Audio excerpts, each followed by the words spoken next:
வணக்கம் நண்பர்களே, என்னுடைய பேர் தரன் ரட்னம். இது எனது ஐடி அனுபவங்களை உங்களுடன் பகிர்ந்து கொள்ளும் ஒரு யூடியூப் சேனல். இந்த சேனலுக்கு வந்ததுக்கு மிக்க நன்றி. இன்றைய பதிவு என்னவென்றால், எங்களுடைய விண்டோஸ் 10 பிசியில் விண்டோஸை எவ்வாறு ஸ்ப்ளிட் பண்ணி பாவிப்பது என்பதை பற்றி காண்பிக்க இருக்கின்றேன். லெட்ஸ் இது டெமோ.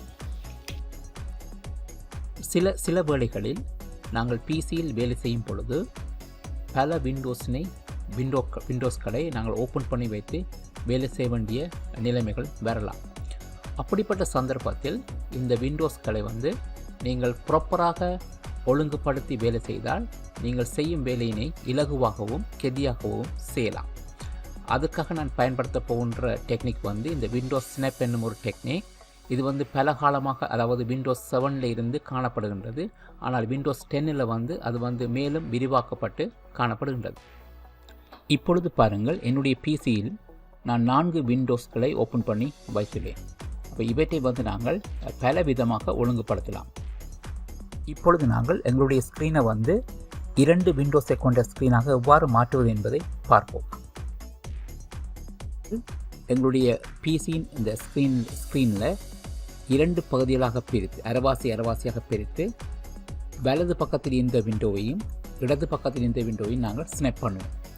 அப்போ நாங்கள் ஒரு விண்டோவை ஸ்னாப் பண்ணுவது அப்படின்னு சொன்னால், இந்த விண்டோவின் இந்த டைட்டில் பார், இதுதான் இந்த டைட்டில் பார். இந்த டைட்டில் பாரை கிளிக் பண்ணி ஹோல்ட் பண்ணி அதனை நீங்கள் இடது பக்கத்துக்கு கொண்டு போகலாம் அல்லது வலது பக்கத்துக்கு கொண்டு போகலாம். அப்போ நாங்கள் இப்பொழுது வலது பக்கத்தில் இதை நாங்கள் ஸ்னாப் பண்ணுவதற்கு என்ன செய்யலாம்னு சொன்னால், என்னை இப்படி கொண்டு போகும் பொழுது பாருங்கள், என்னுடைய கர்சர் இந்த எட்ஜை அடையும் பொழுது ஒரு ஃப்ளாஷ் ஒன்று தெரிகின்றது. அப்போ அந்த கர்சரை நீங்கள் மவுஸை விடும் பொழுது இப்பொழுது பாருங்கள், இந்த விண்டோ வலது பக்கத்தில் ஸ்னாப் பண்ணப்பட்டு காணப்படுகின்றது. இப்போ இந்த இடது பக்க பகுதி, அரவாசி பகுதியில் நாங்கள் விரும்பிய விண்டோவை கிளிக் பண்ணும் பொழுது அது இடது பக்கத்தில் ஸ்னாப் பண்ணப்படுவதை நீங்கள் பார்க்கலாம்.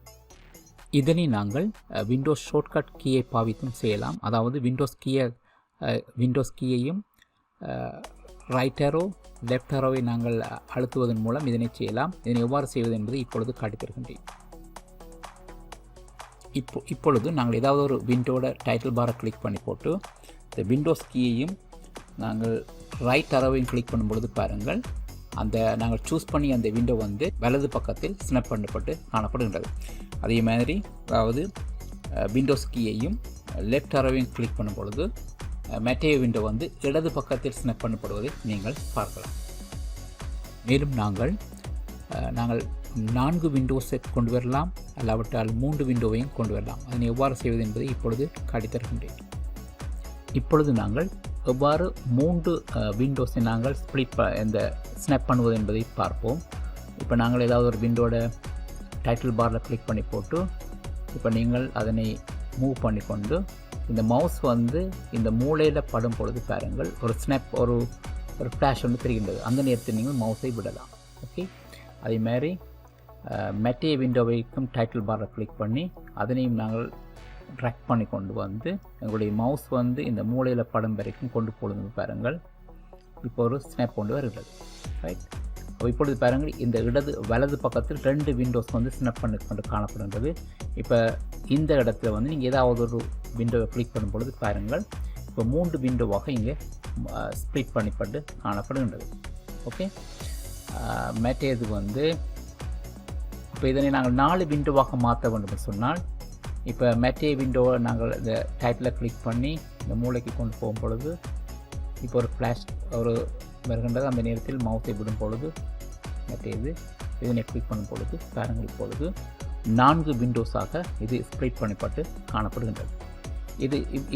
இவற்றை நீங்கள் உங்களுடைய தேவைகளுக்கு ஏற்ற மாதிரி, இப்போ நீங்கள் மல்டிபிள் விண்டோஸை நீங்கள் ஓப்பன் பண்ணி வேலை செய்ய வேண்டிய கட்டாயம் இருக்கும் பொழுது, இப்போ தேவைப்படும் பொழுது 2 விண்டோஸை கொண்டு ஸ்னாப் பண்ணலாம், இல்லாவிட்டால் 3 விண்டோஸை ஸ்னாப் பண்ணி பாவிக்கலாம், இல்லாவிட்டால் 4 விண்டோஸை நாங்கள் ஸ்னாப் பண்ணி பாவிக்கலாம். இந்த வீடியோவை பார்த்ததற்கு நன்றி நண்பர்களே. இந்த வீடியோ உங்களுக்கு பிடித்திருந்தால் இதனை உங்கள் நண்பர்களுடன் ஷேர் பண்ணவும். அத்துடன் எனது சேனலினை சப்ஸ்கிரைப் பண்ணவும். மேலும் அருகிலுள்ள பெல் பட்டனையும் நீங்கள் அழுத்தி விடவும். மீண்டும் இன்னும் ஒரு வீடியோ பதிவில் உங்களை சந்திக்கும் வரை நன்றி, வணக்கம்.